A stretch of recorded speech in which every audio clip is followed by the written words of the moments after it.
We're going to be in Hebrews chapter 8 tonight. I'm going to go ahead and read it from the ESV. And yes, I said it. Verses 1 through 13, which is the entirety of Hebrews chapter 8. Now the point in what we are saying is this: we have such a high priest, one who is seated at the right hand of the throne of the majesty in heaven, a minister in the holy places, in the true tent that the Lord set up, not man. For every high priest is appointed to offer gifts and sacrifices. Thus it is necessary for this priest also to have something to offer. Now, if he were on earth, he would not be a priest at all, since there are priests who offer gifts according to the law. They serve a copy and shadow of the heavenly things. For when Moses was about to erect the tent, he was instructed by God, saying, "See that you make everything according to the pattern that was shown you on the mountain. But as it is, Christ has obtained a ministry that is as much more excellent than the old, as the covenant he mediates is better, since it is enacted on better promises. For if that first covenant had been faultless, there would have been no occasion to look for a second. For he finds fault with them when he says, 'Behold, the days are coming, declares the Lord, when I will establish a new covenant with the house of Israel and with the house of Judah, not like the covenant that I made with their fathers on the day when I took them by the hand to bring them out of the land of Egypt. For they did not continue in my covenant, and so I showed no concern for them, declares the Lord. For this is the covenant that I will make with the house of Israel after those days, declares the Lord. I will put my laws into their minds and write them on their hearts, and I will be their God, and they shall be my people. And they shall not teach each one his neighbor and each one his brother, saying, Know the Lord, for they shall all know me, from the least of them to the greatest. For I will be merciful toward their iniquities, and I will remember their sins no more. In speaking of a new covenant, he makes the first one obsolete, and what is becoming obsolete and growing old is ready to vanish away." Father, thank you for this time to gather together. Bless this time in your word. Give us ears to hear what you would have us to hear. Give us understanding of what you would say. Thank you that you write your word on our hearts. So write your word deep into good, fertile soil of our hearts, that it may transform us into your likeness, draw us closer to you. Give us the grace to hear and to respond and to grow in your way, in your truth, and in your love. In Jesus' name, amen. This is basically an aside. He's a little over halfway through the letter that was being written to this group of Greek-raised Jews, most likely in Rome. They were facing persecution and were tempted to go back to the old ways, the old covenant, to, if not completely forsake the gospel of Jesus, then to at least amend it. We're going to do both. And it just doesn't work. That's the same as rejecting it. If I try to paint a wall with white and black at the same time, I get gray. I don't get white. I don't get black. So that doesn't work. And we've gotten all this information. You know how sometimes when you're trying to explain something and it's going a little bit long, like I do sometimes, you stop and you start wondering, are they really getting what I'm saying here? Am I getting it across? And so he stops and says, okay, we're going to take a break for a second, and I want to make very clear what we're dealing with here, what the point I'm trying to make. And that's exactly how he starts this. Now, the point in what we're saying is this: This is the basic understanding. Because this group of Christians is facing times of change. And change is difficult. Okay, it's not fun, and it's hard because we get wired. Some people like change. Some people hate change. But whether you're a person who likes it or hates it, you will find that change is difficult because you slip into what is comfortable, what is you're used to. You go on to autopilot at times, and you find yourself doing things old ways. I had a guy I was talking to the other day tell me that he had a period during a 5-year stretch in prison which was the best his life had ever been. He felt comfortable. He had no anxieties. He had no worries. I mean, he might have to get in a fight every now and then, but it was not that big of a deal, and he knew exactly what was expected of him, exactly what was going to be provided. Everything was, he had been institutionalized. He was at peace. They told him he made parole, and he went into panic mode. We can get used to some stuff that's really messed up. And change gets scary, even if it's for the better. I remember when I first got sober, I knew that was a better way. I knew it needed to happen. I was grateful for it. And I had no desire to go back to the death and destruction I had been in. And one day, and I remember this because I think God imprinted it on my mind so that I would never forget that until you get your wiring completely rewritten, autopilot is dangerous. I pulled up to a convenience store. I remember distinctly stopping to get a Mountain Dew. That was my intention. I walked into the store, had a couple of dollars in my hand, don't remember the exact amount, a few dollars in my hand, walked in to get a Mountain Dew. Walked to the cooler, walked to the cash register, and then looked down and I had grabbed a beer. Autopilot. I don't remember making that choice. I don't remember choosing it. And I just point that out to say, change can be difficult. And sometimes it's tempting and easy or just habit to go back to the old way. And that's what's happening in Hebrews is they're facing major change. We're not talking about slight shift in the way of thinking. We're talking about a paradigm shift that is complete and totally different. As different as that Mountain Dew and that beer. The old covenant and the new. Sometimes because we know it's the same God and that it was his plan all along.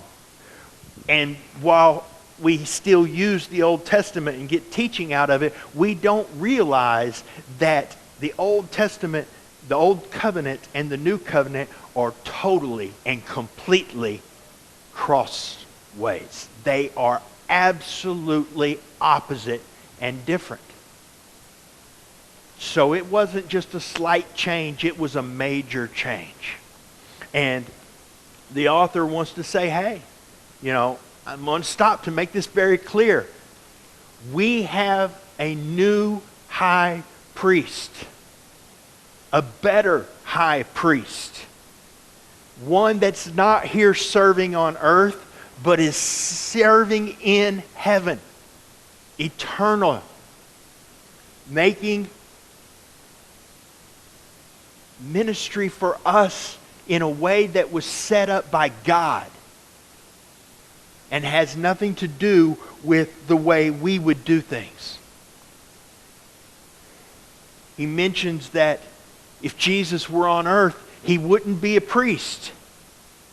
And that's important to remember, because when Jesus took on flesh and walked this earth for 30 years or so, and he had his time of ministry, he did not minister as a priest. Now, he taught in the synagogue, but he did not minister as a priest. He became our great high priest at the cross when he made sacrifice.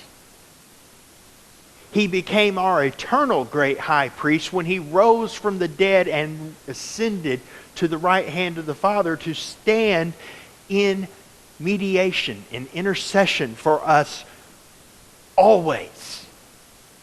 But he wasn't a priest on earth. He didn't meet the earthly qualifications.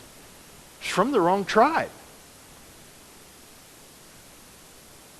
He didn't have the right daddy. Which is kind of ironic if you think about it.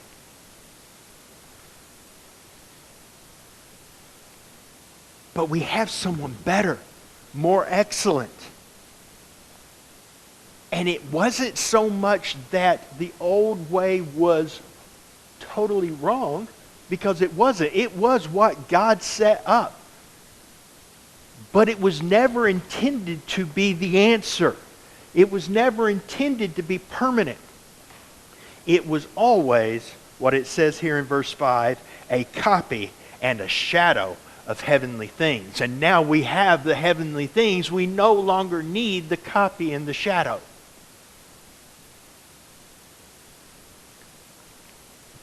Here's an IOU note. It represents, I'm going to pay you X amount. Now here's the X amount of cash in your hand. There's no need for you to hold on to my IOU note, right? It's paid. The old way was there, and it has been replaced with something new, and now we don't need a human being to be our mediator to make it possible for us to have a relationship with God, because we have Jesus who does that. And now we can have a personal relationship with Daddy. We can be adopted. That's about all I'm going to say about the first 5 verses. I'll try to get through this. Jesus prepared a new and a better way to have a relationship with Daddy. This was new. In John 8:42, John 14:6, Jesus said, a verse we're familiar with, I am the way, the truth, and the life. No one comes to the Father except through me. This is old news for us. This was a major paradigm shift before. They had never had that idea. Ever. See, before, the priest went to God for you. You didn't go to God. You went to the priest. And the priest offered sacrifices. The priest did those things. Now you can go to the Father yourself through Jesus. That's the only way, is through him. But you go to the Father yourself. That was a new concept. That was mind-boggling. That was just about as different if, I said you could fly. When Jesus taught them to pray, he said, pray like this. Abba. See, we translate that old King James. Our Father, who art in heaven. Daddy. That's what he said. Abba. Daddy. That kind of close personal relationship with God was unheard of. So much so that the Pharisees, who were the religious leaders, said, "Who are you to call God your father? You can't do that." They didn't claim God was their father. They said, "We're children of Abraham." Jesus said, basically, if you were really children of Abraham, you would understand who I am and why I call God Father. And why you can too. But since you don't, you're not even Abraham's children. You're the devil's children. He prepared a new and better way. So the rest of this, we're going to kind of look at some contrast, compare and contrast the old versus the new, because that's what the rest of this chapter is about. You know, the differences between the old covenant and the new, and 4 promises that make the new better. Verses 6 through 9. But as it is, Christ has obtained a ministry that is as much more excellent. I love that. Okay. It's as much more excellent than the old, as the covenant he mediates is better, since it is enacted on better promises. For if that first covenant had been faultless, there would have been no occasion to look for a second. The old covenant was not bad. The law is not bad. But it could never do what God needed done. God needed a way made for broken people to be made whole, for non-clean people to be made clean, so that we could have personal relationship with Him. And the old covenant could never do that. So, since it couldn't do what needed to be done, it had a flaw. It was not faultless. So, something new had to come and replace it. For he finds fault with them when he says, "Behold, the days are coming, declares the Lord, when I will establish a new covenant with the house of Israel and with the house of Judah." So he declared long ago, even before Jesus, long ago, I understand this covenant will not work. It is a temporary stopgap. But I'm going to make a new one. I'm going to replace this. This was never intended to be permanent.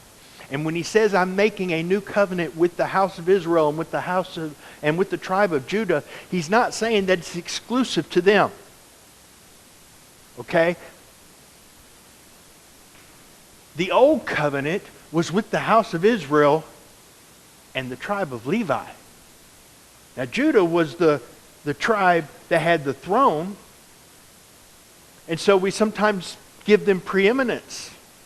But let's keep in mind, Israel was never supposed to have a king. It was never supposed to happen. That was not the plan, for Judah to be preeminent. God made a covenant right outside of Egypt with the house of Levi and the nation of Israel. That was the covenant. And he says, I'm going to do something new through Israel and Judah. But it's for all of us. It's for everybody. And he says, it's not like the covenant that I made with their fathers on the day when I took them by the hand to bring them out of the land of Egypt. It's different. The old covenant and the new covenant are different. They both have God in them. They both have the love of God in them, but they are different. And he says it himself. It's not like the covenant. For they did not continue in my covenant, and so I showed no concern for them, declares the Lord. Now that's a scary verse. And we tend to take that and run to really bad places. if I don't do what I'm supposed to do, God's not going to care about me anymore. But that's not what it says. That's what it looks like sometimes to us in our brokenness. First off, it doesn't say he had no concern. It said he didn't show concern from their viewpoint. The old covenant placed the children of Israel under God's blessing and protection. And when they stepped out of that, he did not extend the borders of his blessing and protection to go with them into their pagan practices. The old covenant was a contract. And when they broke the contract, he didn't chase them down with the goodness of the contract till they returned to the contract. And so from the point of view of, say, exile in Babylon, it may seem like God doesn't have concern and isn't showing concern. But in a way, this is still a great show of concern. Because this is a loving father saying, I love you. I'm going to care for you. But if you refuse my care, then I'm going to let you suffer the consequences so that you know my way is better.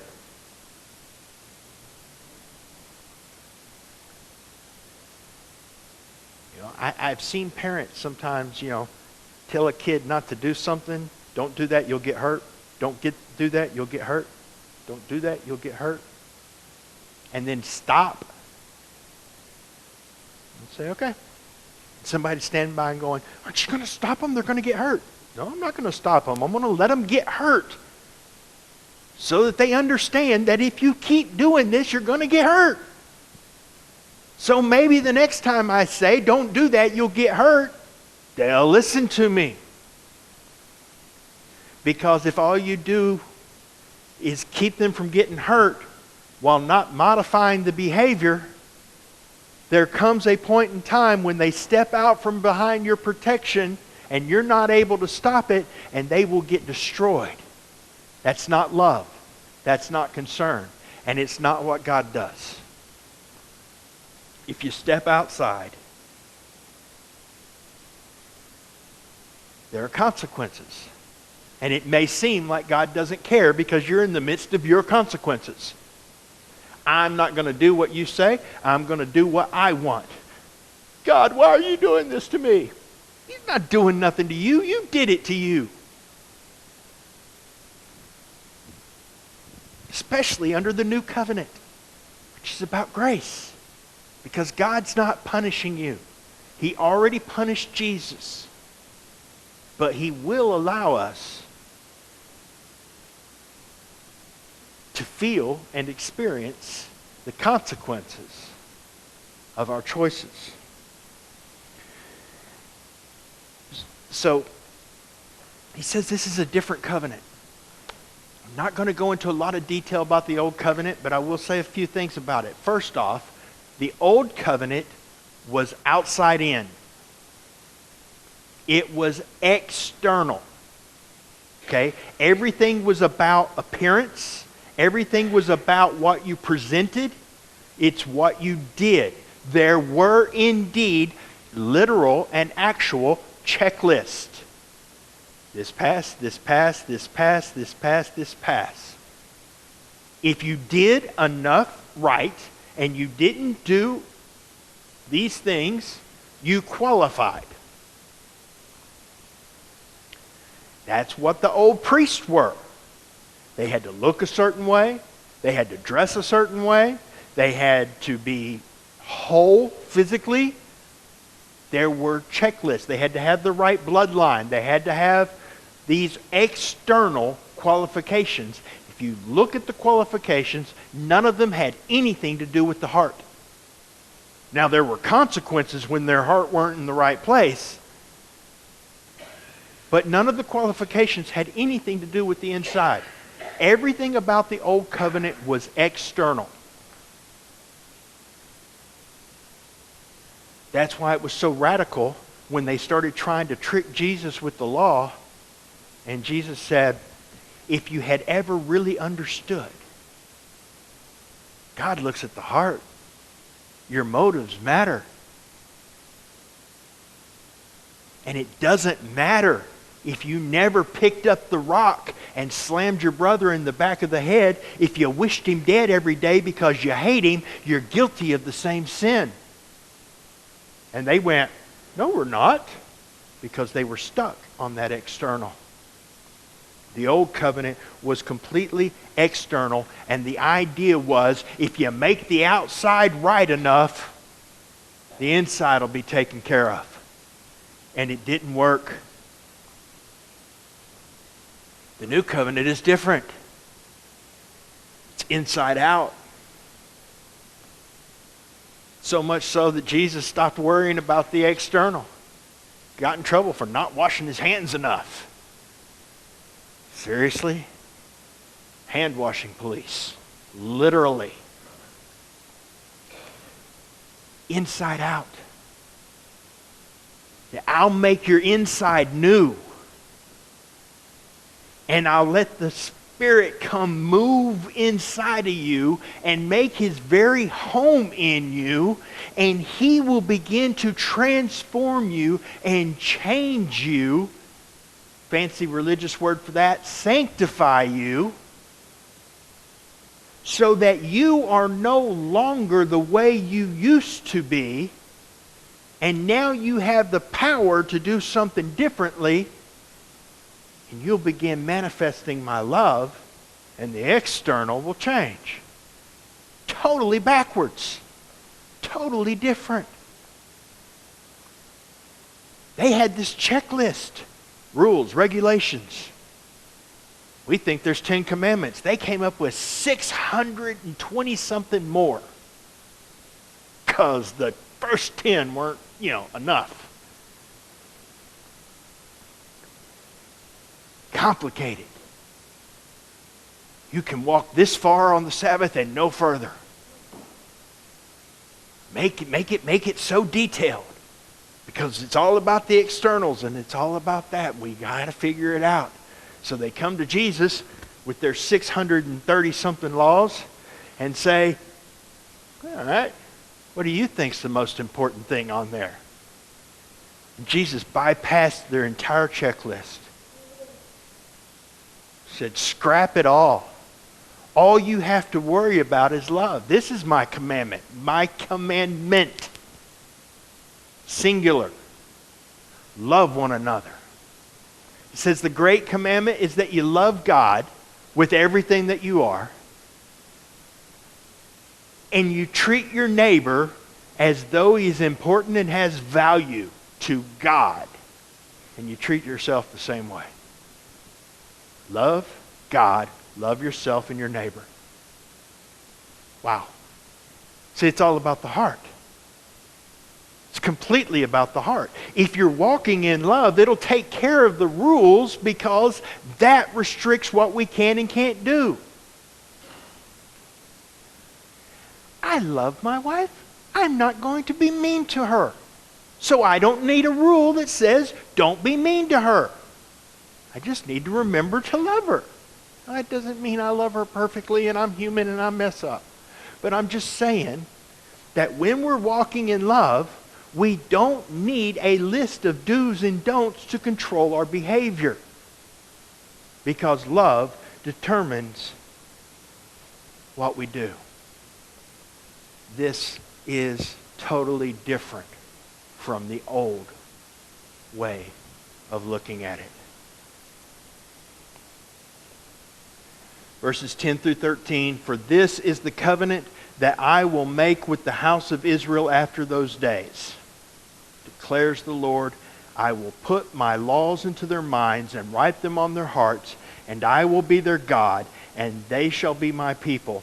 And they shall not teach each his neighbor and each one his brother, saying, know the Lord, for they shall all know me, from the least of them to the greatest. For I will be merciful toward their iniquities, and I will remember their sins no more. In speaking of a new covenant, he makes the first one obsolete. And what is becoming obsolete is growing old, and growing old is ready to vanish away. This new covenant is personal. It's personal. It's not about the external. It's about the internal. The old way, you had a person whose job it was to get you right with God. You understand, we don't have that anymore. Please don't ever look to me to get you right with God. Because I can't do it. And I don't want the job. That was the priest's job. Was to get the people right with God. Now we can go to Daddy through Jesus. And Jesus makes us right. It's different. It's personal. It's about relationship. It's about that Spirit within us making us different. Galatians 5:22 and 23. But the fruit of the Spirit is love, joy, peace, patience, kindness, goodness, faithfulness, gentleness, self-control. Against such things there is no law. See, being guided and directed and led and empowered by the Spirit does away with the law. Not because it does something contrary, but because you don't have to worry about the law when what's coming out of you is love, joy, peace, patience, kindness, goodness, faithfulness, gentleness, and self-control. But the other flip side of that is these are the fruits of the Spirit. We don't get them in any real way, any other way. That's an important thing to remember, especially since that first one is love and that last one is self-control. What those two verses just said was, it's not that you can't love at all, but you can't love rightly all the time. You can't love the way God loves without the Spirit. And self-control is an illusion if you're trying to control yourself with yourself. Self-control is a fruit of the Spirit. You can bind yourself up. You can checklist yourself to death. You can discipline yourself. You can be as regimented as you want to be. You will fall short. You will fail. You will break and buckle under the pressure. You cannot control yourself without the Spirit. And that is the old way. The Old Old Covenant was all about control yourself. Be disciplined. Here's the checklist. Get up, do this, and don't do this, don't do that. Do this to this amount, to this degree, this color, this height, this breadth, this way. Here's the checklist. Now, this may seem like I'm going on about the old versus the new, and it's kind of pointless to us because none of us were ever under the old law. Okay, let's be honest. We weren't raised under the old covenant. Not one of us ever got up and measured out a certain amount of grain to carry who knows how far to a temple and had a priest make a grain offering for us. except for we were, and we did, and we do. Because the old covenant was all about making sacrifices. It was all about checklists. It was all about the external. And it was all about our effort. Do it. Don't do it yourself. And when you fail, here's what you sacrifice to make up for your failure. We like to think we're under the new covenant, because we are. And we like to say we believe the new covenant, because we do. But the new covenant is as radical a change for us as it was for them.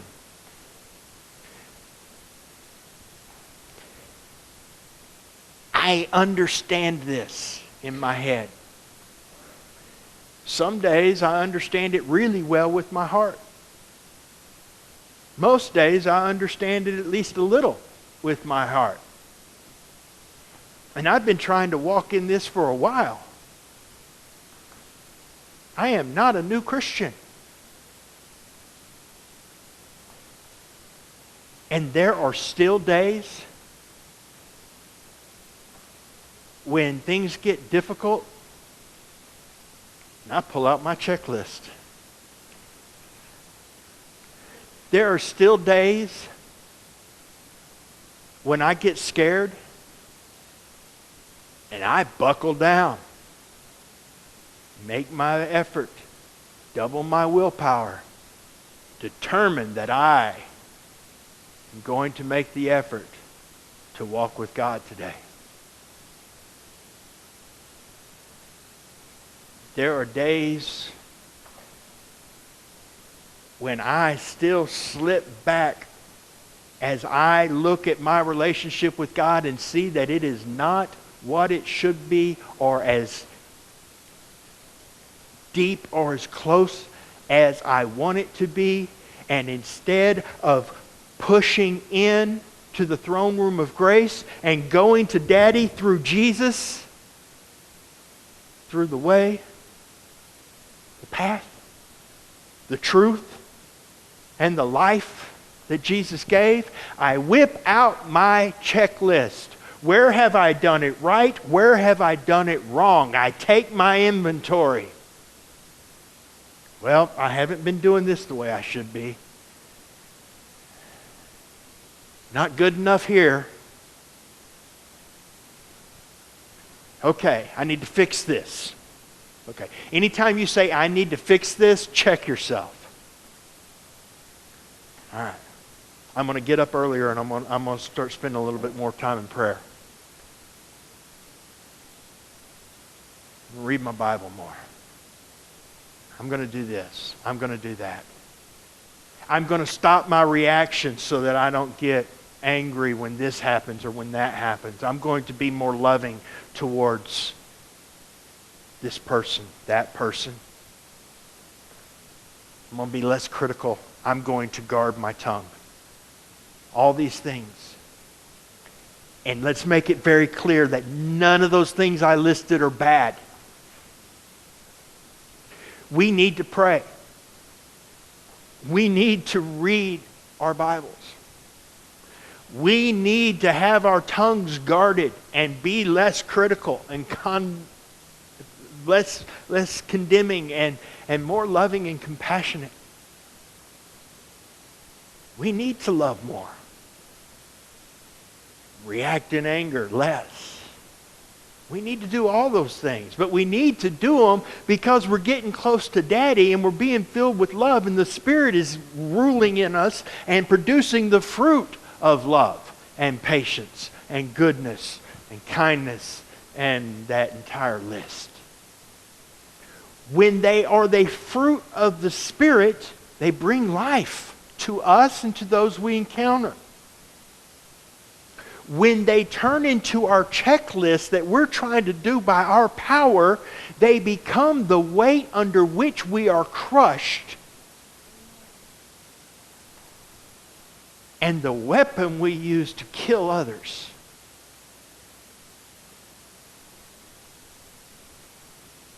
Because we hold that checklist up and go, were you kind today? How good were you today? Well, you're not being very loving.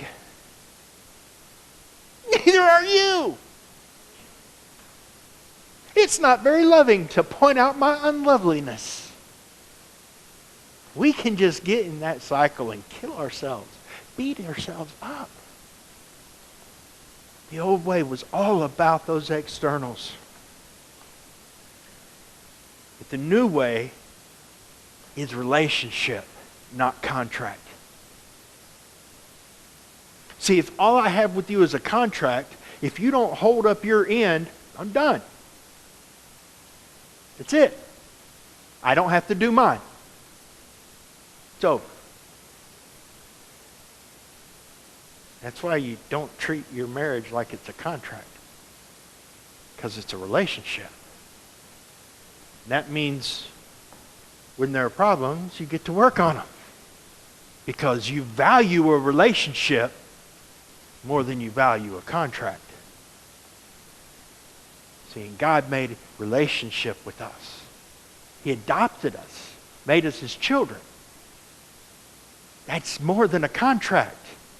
He sealed us as His forever, which means when we fall short, He doesn't get to just say, well, you broke the contract, so I don't have to show concern. He says, now I have to fix this. Isn't it great that He's the one that fixes it? It says the new covenant is better because it comes with better promises. I like that. He promises that His law will be written on our hearts. Now, it doesn't mean we've got a list of 633 odd things scribbled on our heart. See, that was the difference. The old way was all about the external, and you had this long list. It was way too long to write on anybody's heart. Couldn't keep it all in your mind. The new law, which, by the way, is a lot harder than the old law. As hard as the old law seemed, the new one is much more difficult, impossible even. Simple, one word. You can write it on our hearts. Love. A lot harder to do. It's easy for me not to kill you most days. It's a lot harder for me to love you every day. That goes for me. I know. Obviously, I'm still here. A lot of people have resisted killing me. I can be difficult to love.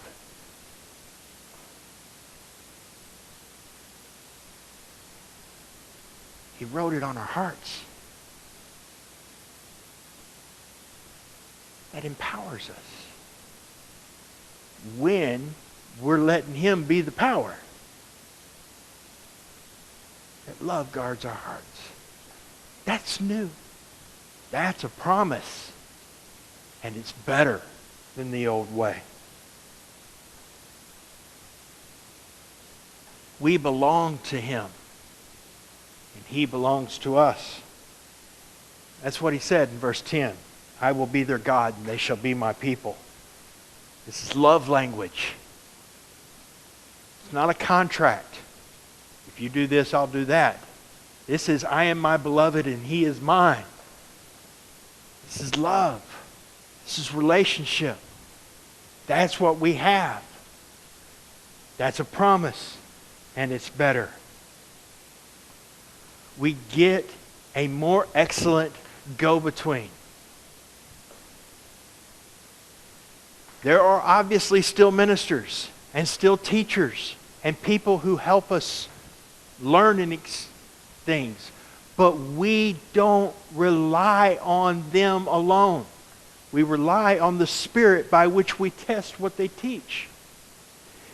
There are still ministers and teachers and preachers and evangelists, But they are not our mediator. They are not our go-between. They don't make us right with God. We get right with God privately, personally, through Jesus, by grace, in our hearts ourselves. Now, I say privately, I don't mean it can't happen in a room full of people. I mean that I don't know what's in your heart. I can get a pretty good idea if I spend enough time around you, because what's in your heart will start coming out. But even then, I don't have a clear picture. I don't know what's in your heart. And since what's in your heart is what matters with the new covenant, and the externals aren't the issue, then there's only one who can know if you're right or not. And that's Jesus. Which is good because He's the one who makes us right. He's our go-between. Like I said, I can't make you right with God. I can tell you how to get there. But what happens after that is all up to you. Finally, the old covenant was temporary, and so were the atonements. They had to be repeated. The sacrifices had to be made over and over again. Your sin was set aside for a time. The new covenant offers true and forever forgiveness from sin. That is awesome. The old way said, here is the standard. Good luck with that. When you fall short, and you will, here's what you have to sacrifice of yourself, your stuff, your time, your effort to make me ignore your failure for this amount of time. It was a contract. The new way is grace, and says, Jesus is your new high priest. He is your mediator. He is your go-between. And you can come through Him and what He did straight into the throne room of grace and hang out with Daddy. And Daddy will put the Spirit in you, and the fruits of the Spirit will change you from the inside out and produce something different, so that you don't have to worry about the standard anymore. And yet at the same time, for the first time ever, you'll suddenly find yourself closer to it, able to walk in that standard. While you have nothing but awareness of the standard, you can't live up to it. But when you forget about the standard and just worry about getting close to Daddy through Jesus and walking by the power of the Spirit, you will suddenly find yourself within the confines of the standard. That's different. That's new. It is a better way, a more excellent way, made possible by a more excellent high priest. This applies to us much more than it might seem on that first reading. Let us focus on remembering that we're under a new way, a new covenant that's about relationship, not about contract. Let's stop boiling our relationship with God down to contract. I did this right, that right, this right. My faith measures this much. You must do this, this, this, and protect me from this, this, this. Ugh. Stop it. How about I have failed this much, this much, this much, and this much, and my faith is shaky in places that I don't like to admit even to myself, but I know you're my daddy and you love me, so I'm going to come sit in your lap. Which one of those is better? Let's throw away our checklist. Let's stop trying to do the external stuff and make ourselves okay with our efforts. Let's remember there's a better way. A much better way. As much more excellent as Jesus is more excellent than us. Which is good, because he's a lot more excellent than I am. And since I've met everybody in this room, he's a lot more excellent than you too. That's true of all the people that I haven't met too. There's a better way. There's a better way. There's a better way. We don't need to slip back into old efforts. Let's push forward to Daddy through Jesus so much that the Spirit rewires us, that the next time we go on autopilot, what it means is we're walking in love instead of our own efforts. That's where I want to be. And it's possible through Jesus, the love of the Father, by the power of the Spirit. Father, I thank you that you love us, that you called us your own, that you knew we could never live up to the old contract, but you didn't want a contract anyway. You wanted a relationship, so you made a way so that we can come to you. Help us to remember that we have a better way, that we're under a new covenant, and stop trying to live by the old. Help us to walk in this truth and be a light of your love. Give us victory over our tendency to go the old way, so that our victory will be a demonstration of your love and your power and your way of life to all those we encounter. In Jesus' name, amen. Go in the freedom that is found in Christ. May your joy be full.